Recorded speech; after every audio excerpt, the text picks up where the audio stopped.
See you in 2026. तो चलिए दौर शुरू करते हैं. We'll start from Siddhant. Hi, sir. Siddhant from Beyond. So my question is on the H-1B visa processes. They've come up with new processes including social media vetting as well, and that has led to a lot of delays, impacting many Indian nationals as well. Your reaction to this? H-1B. Okay. Alok. Hi, sir. My name is Ashok from Ashok. the Sorry. No worries, sir. Sir, that we are completing 2025. If you could provide the details related to extraditions number from the different countries, as well as per the media reports that India has sent extradition request against Hussein Sattaf to UAE. Is there any details, and if you have details regarding how many mortal remains we brought from the foreign soils? Thank you. Keshav. Thank you, sir. Keshav Padmanabhan from The Print. My first question is, can you give us a sense of what is the cooperation we have given to Australia with regards to the Bondi Beach shootings, given the shooter's history? And if you may permit me, I just wanted to check on the status of the 16 Indians that were seized by Iran on a ship earlier this month. Whether consular access has been given to them yet, sir? And if you can just enlighten us a little bit on this, I would be grateful. Thank you. Rishabh. So good evening, Rishabh from Times Now. So the anti-India rhetoric from Bangladesh continues. There have been anti-India protests as well. And so what is our view, and has there been any diplomatic communication between New Delhi and Dhaka, given that both the High Commissioners here in Delhi and Dhaka were summoned by respective governments?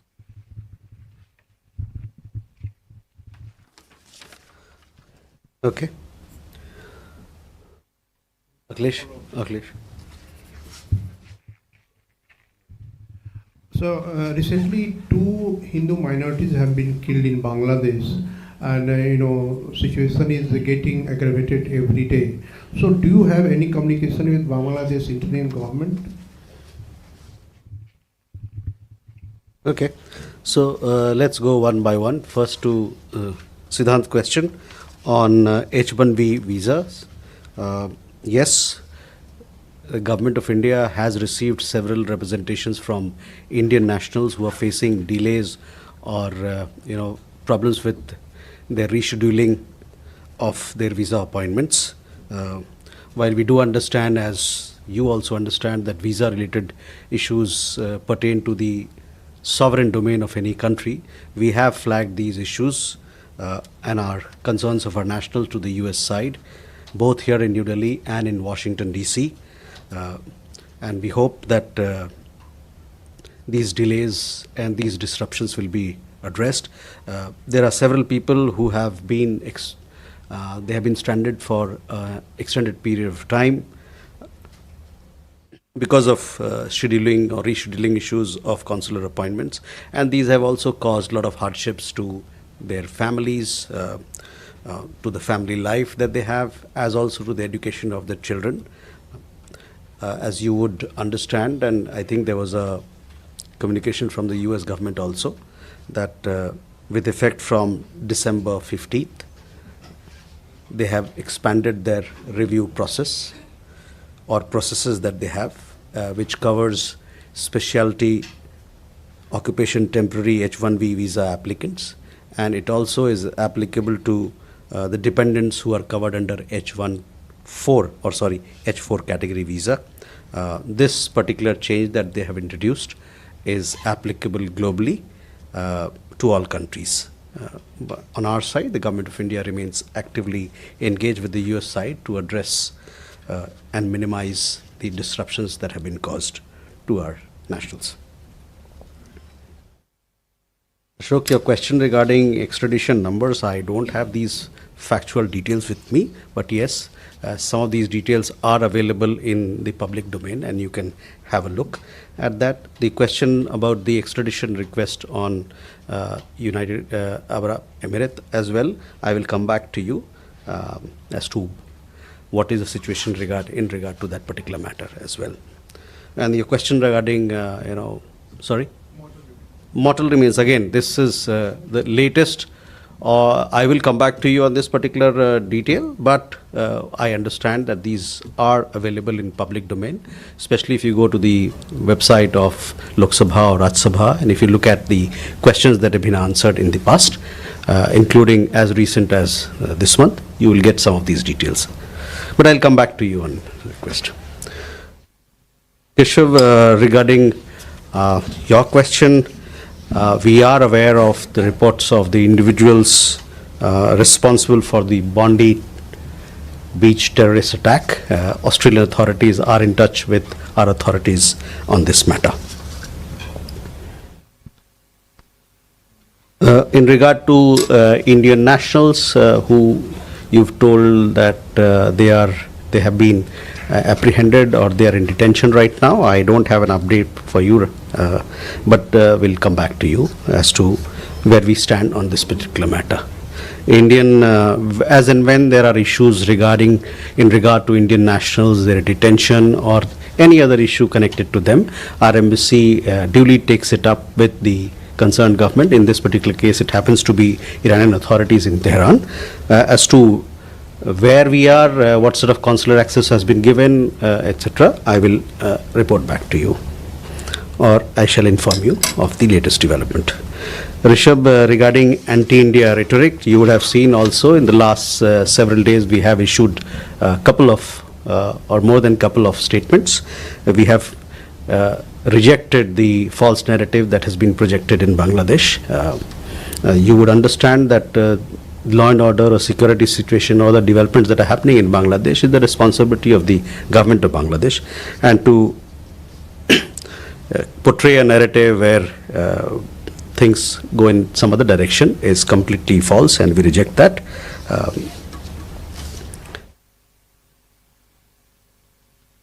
Akhilesh, your question regarding minorities, we are all aware of the recent developments in Bangladesh. We have been closely following them, and as far as law and order situation is concerned, I have been apprising you from time to time as to what our position has been or should be and is today. The unremitting hostility against minorities in Bangladesh, including Hindus, Christians and Buddhists, at the hands of extremists is a matter of grave concern. We condemn the recent gruesome killing of a Hindu youth in Maimen Singh and expect that the perpetrators of the crime would be brought to justice. Over 2,900 incidents of violence against minorities, including cases of killings, arsons, land grab, have been documented by independent sources during the tenure of the interim government.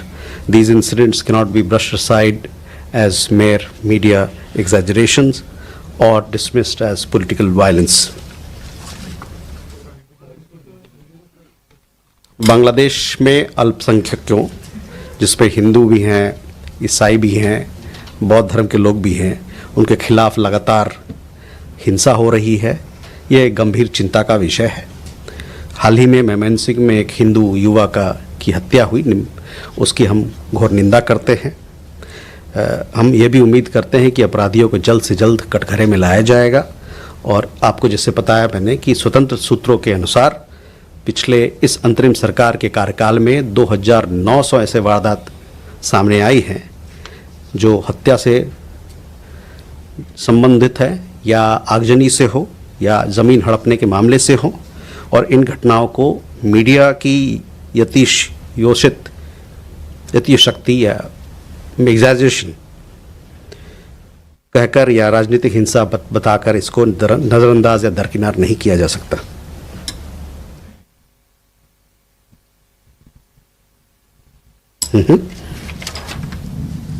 We can go for more questions. इधर कर लेते हैं, उसके बाद फिर इधर आ जाते हैं। Ishi? This is Yeshi Seli from Business India. Is it working? This is Yeshi Seli from Business India. How does India view the return of Tariq Rahman to Bangladesh? He wants to come back to power. He's come after 17 years. And secondly, Myanmar is going to have his first phase of elections on the 28th. Has India sent any observers?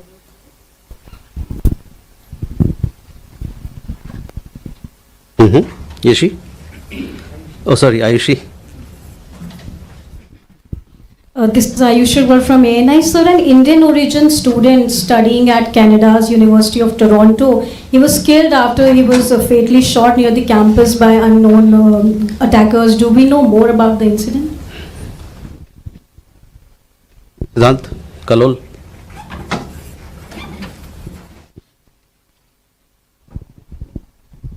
Hi sir, I'm Siddhant from CNN News 18. Sir, a case of medical negligence has come to light in Canada where Prashant Sri Kumar, a 44-year-old Indian origin man, died of suspected cardiac arrest while waiting for a treatment at Grey Nuns Community Hospital in Canada's Edmonton. Do you have any comments to offer on this incident? Thank you. Kalol. Kalol from the Hindu, sir.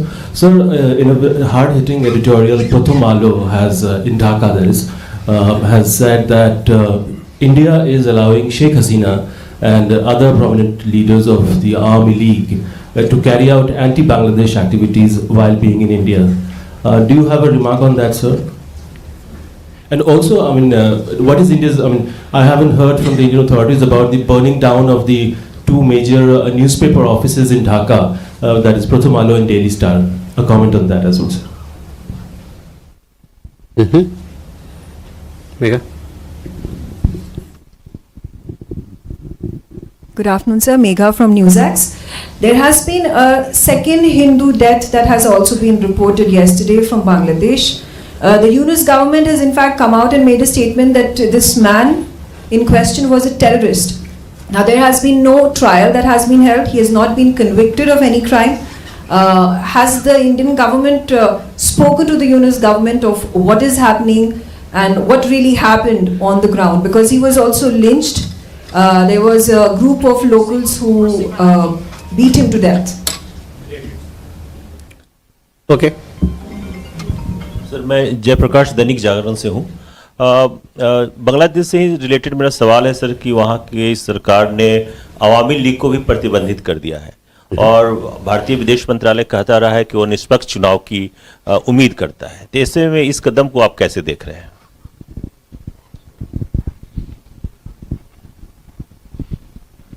Okay, Yeshi, first on the return of Mr. Tariq Rahman. As we are aware, India supports free, fair and inclusive elections in Bangladesh. This development must be seen in or should be seen in that context.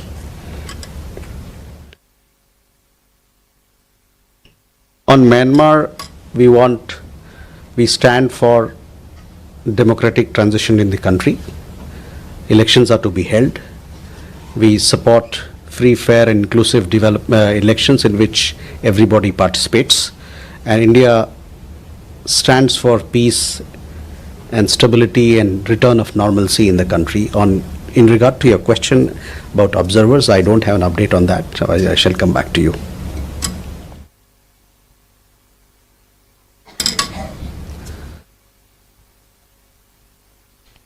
Ayushi, your question regarding a student who we lost in Canada. Just a second.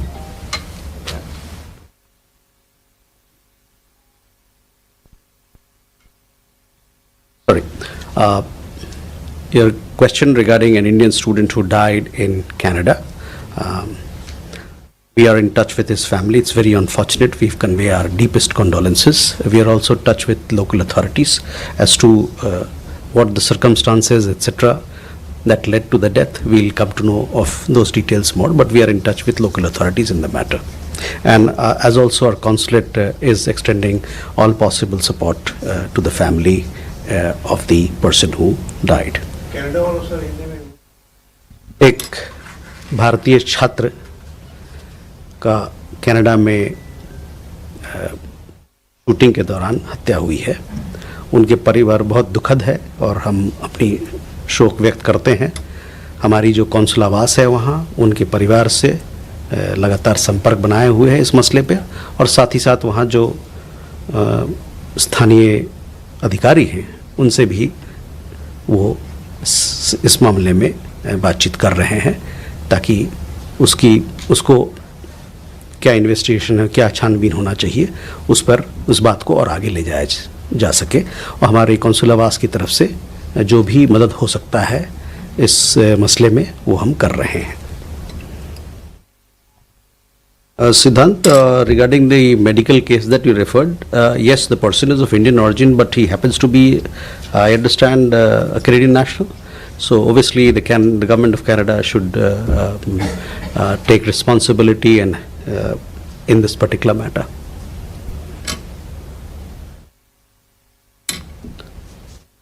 Kalol, on our point on Bangladesh has been very clear and consistent all throughout. India stands for strengthening our ties with the people of Bangladesh. We favor peace and stability in Bangladesh, and we also, our point of view on elections, you are aware, we stand for free, fair, inclusive and participatory elections in Bangladesh, which is to be held in a peaceful atmosphere. So that is where we are. We stand for fair, free and inclusive and participatory elections in Bangladesh.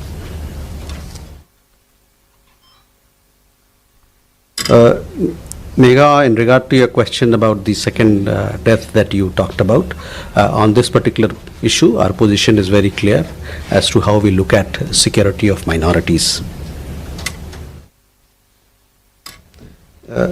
Jayaprakash जी, जहाँ तक बांग्लादेश में चुनाव का सवाल है, जैसे कि मैंने 2 मिनट पहले कहा, वहाँ पर हम लोग चाहते हैं कि वहाँ स्वतंत्र चुनाव हो, वहाँ निष्पक्ष चुनाव हो और वहाँ एक समावेशी चुनाव हो। तो यही हमारा पक्ष है जहाँ तक बांग्लादेश में चुनाव के मामले की बात है।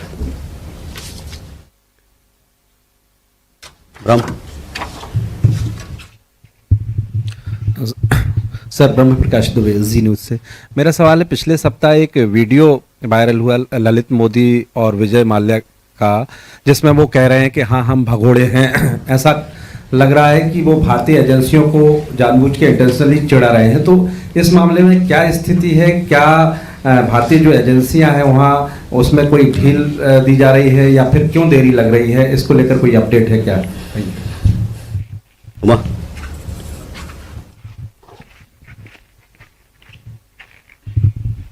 Umashankar Singh, independent journalist. अक्टूबर में एक जानकारी आई थी कि रूस की तरफ से लड़ने वाला एक भारतीय मूल का जो सैनिक है वो यूक्रेन में युद्धबंदी बना लिया गया है। अभी कुछ दिन पहले उसका एक दूसरा वीडियो आया है जिसमें उसने अपने यूक्रेन में होने की तस्दीक की है। तब विदेश मंत्रालय की तरफ से कहा गया था कि हम इस बात की तस्दीक कर रहे हैं। क्या तस्दीक हो गया है और क्या यूक्रेन के साथ हम स्वतंत्र रूप से उसकी वापसी की कोई बात कर रहे हैं या फिर ये रूस और यूक्रेन के बीच के युद्धबंदियों की अदला बदली के मद्देनज़र रूस की तरफ ही हम देख रहे हैं? Ayesha. This is Anaksha Mitra. Sir, could you please update me with the facts and figures on non-oil trade with Iran as well as INSTC, especially at a time India is about all set to assume its BRICS presidency, in which Iran is the newest member?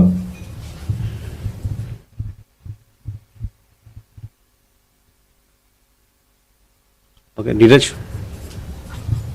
Sir, Neeraj हूँ news 18 India से। हमारा सवाल है कि भारत का ये पक्ष है कि बांग्लादेश में समावेशी चुनाव होने चाहिए, लेकिन अवामी लीग को अनुमति नहीं मिली है। तो क्या अवामी लीग के बिना चुनाव समावेशी होगा? और अगर अवामी लीग के बिना ही चुनाव होता है तो क्या उससे भारत समावेशी मानेगा?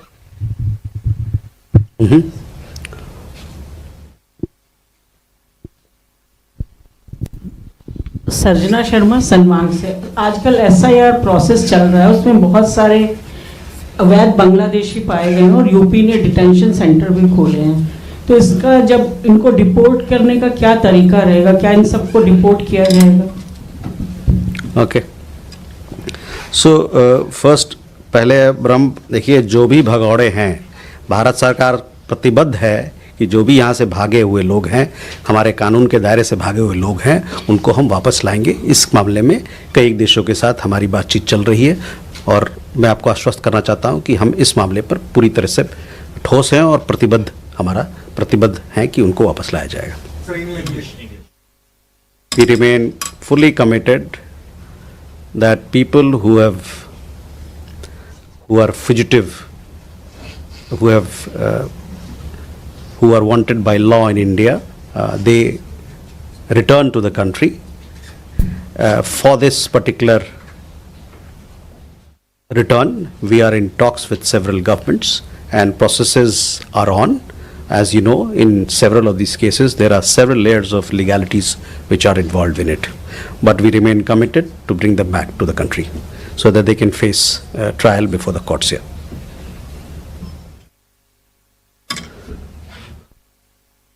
उमाशंकर जी, यूक्रेन वाली जो बात है, हम लोगों ने कई एक रिपोर्ट देखी है, उसके बाद से हम लोगों की बातचीत हुई है यूक्रेन के सरकार से. हम लोगों ने मुद्दा उठाया है, उनसे यहाँ बातचीत हुई है और उनकी राजधानी में बात हुई है. उस बातचीत के बाद उन्होंने हमसे जो हमारी आग्रह थी कि आप पुष्टि करें इस बात को, उसकी उन्होंने अभी तक उस पर एक कमबैक नहीं आया, हमको बताया नहीं है कि क्या कुछ आगे किया जा सकता है या क्या इस मसले में और क्या है. On Iran energy, I am not sure if we do any, we import any oil from Iran. Non-oil, those details are available in Ministry of Commerce website, so I would request you to have a look out. These are facts and figures which are available in public domain, so you can have a look there. On International North-South Transport Corridor, yes, India has been supportive of it, and we want to strengthen our connectivity partnerships, not just in regard to INSTC, but in several other initiatives that we have taken, so that we can do more in terms of creating opportunities and strengthening our bilateral and multilateral partnerships. Neeraj, समावेशी चुनाव का मतलब होता है समावेशी चुनाव. उसका मतलब ये होता है कि जितने लोग हैं वहाँ पर, हर पक्ष के लोग हैं, उस चुनाव में भाग लें ताकि उस चुनाव को मजबूती मिले और लोकतंत्र का नाद और मजबूत होए और आवाज़ और बुलंद हो. I have already said that India stands for free, fair and inclusive elections in Bangladesh. Obviously that means that all the elements, all the persuasions who are there should participate in that.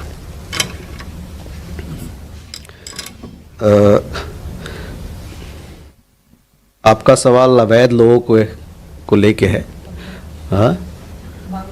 Bangladesh से हो चाहे किसी और देश से हो, उसके लिए हमारे यहाँ कानून बना हुआ है, विधि बना हुआ है, और उसी विधि और कानून के तहत जो भी कार्रवाई की जानी है वो होगी. Okay, Gautam. Thank you, sir. Gautam Lahiri. Recently, the External Affairs Ministry Standing Committee has submitted a report in the both houses of Parliament on Bangladesh, and where it has been mentioned clearly the present situation of Bangladesh is a security challenge for India. How the MEA has taken up these issues with the concerned ministry, or anything what you are planning to do to combat this security challenge for India? Okay, Srinjoy.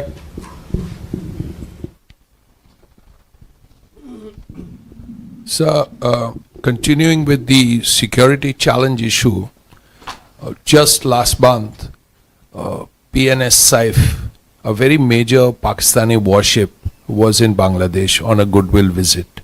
This comes after two major visits from Pakistan to Bangladesh, one by the Navy Chief, one by a senior government official, the Foreign Minister. We are hearing about more major visits coming up in the new year, both in the military and in the civilian sphere. How do you see it? Okay. Please, Seema. I wanted to ask you whether the reports that India was in touch with the BNP leadership in London from 2018, is that true? And did the BNP leader wait for India's clearance before he touched down on Dhaka? These are reports I've seen in the press. Okay. Okay, question there, please. Sir, Nivedita from ABP Live. India has made substantial investments in Bangladesh in power, energy and infrastructure sector and also extended lines of credit. Any information on what is the status and has India expressed concern? Okay. Anyway, you had a question? Thank you, sir. This is Nainima, independent journalist. Wanted to understand, Ambassador Quatra met US Ambassador in Mar-a-Lago. Had there been any conversation on the trade talks? And I believe it's almost year end. Are the trade talks going to conclude? What, if you can give some status? Thank you. Okay. आप लोग का सवाल बांग्लादेश को लेके है? Okay, please. So Pranay Upadhyay from TV Today Group. What is the status of extradition request for Sheikh Hasina given by Bangladesh government, and did any back and forth happen, or did we ask for any further clarification from the Bangladesh government on this issue? Okay, any more Bangladesh? Please, Preeti. Don't ask questions which have already been answered. So. I'm Preeti, independent journalist. Regarding Bangladesh, I just wanted to know, in the context of the minority killings and the absence of democratic government, is India mulling the revisiting of the financial assistance to Bangladesh or any kind of sanctions there?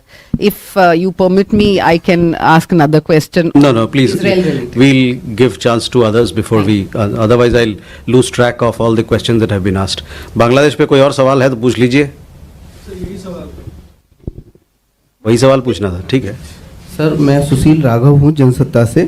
Sir, Bangladesh की स्थिति को देखते हुए भारत में कुछ संगठनों का मानना है कि वहाँ पर संयुक्त राष्ट्र को हस्तक्षेप करना चाहिए. भारत का इस पर क्या रोक है? So, on the questions related to Bangladesh, well, while your questions are very welcome, let me also tell you that you must read all the statements that we've issued. If you look at those statements, then you will not ask me, these questions in such detail, because, it is what we've issued and put out in public domain is self-explanatory. India wants close and friendly relations with the people of Bangladesh, which is rooted in liberation struggle and strengthened through various development and people-to-people initiatives. We stand for, or we are in favor of peace and stability in Bangladesh, and have consistently called for free, fair, inclusive and credible elections conducted in a peaceful atmosphere.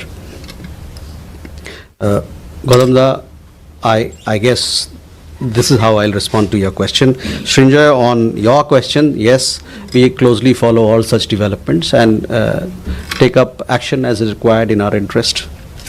Seema, on BNP, before you walked in, I did comment on that we, as all of you are aware, that we support free, fair and inclusive elections in Bangladesh, and the return of BNP leader from London should be seen in that context.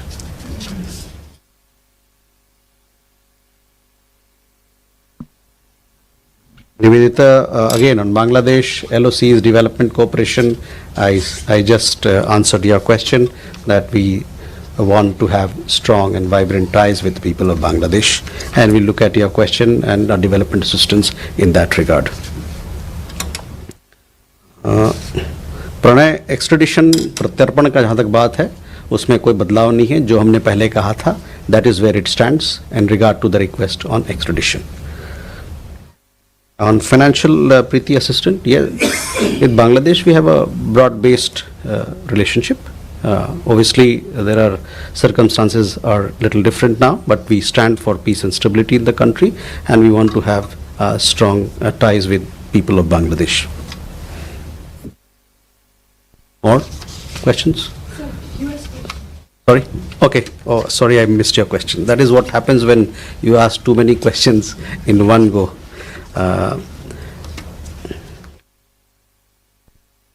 On the India-US bilateral trade agreement talks, both governments, the United States and India, they continue to remain engaged with a view to concluding a fair, balanced and mutually beneficial bilateral trade agreement. You would have followed that the US Deputy Trade Representative Mr. Rick Schweitzer was recently in India, on a familiarization visit, and he met several people here.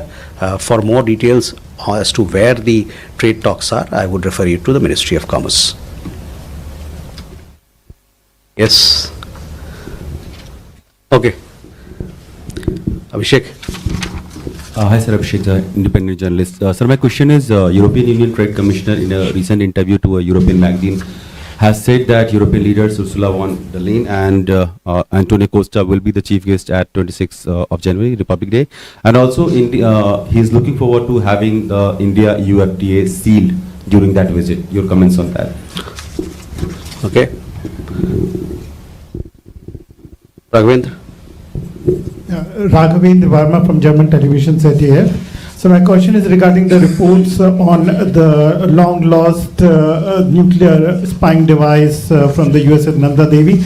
Is something still going on? Is there some cooperation with the US to find it, some help being still sought? And is the radiation level being still monitored in Ganges?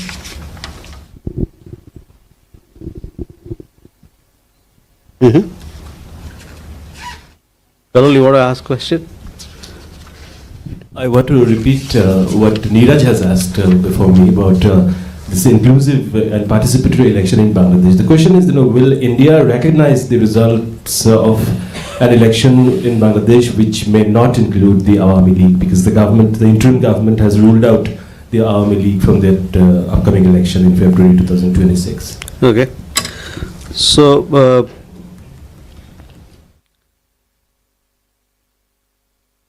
first question was from, Abhishek, on FTA. See, India-EU FTA negotiations are progressing. The last round, that is the 14th round of negotiations, were held in Brussels in October. Thereafter, a team did visit India. And this month, in the month of December, the US Trade Commissioner was also here. He had to discuss other outstanding issues.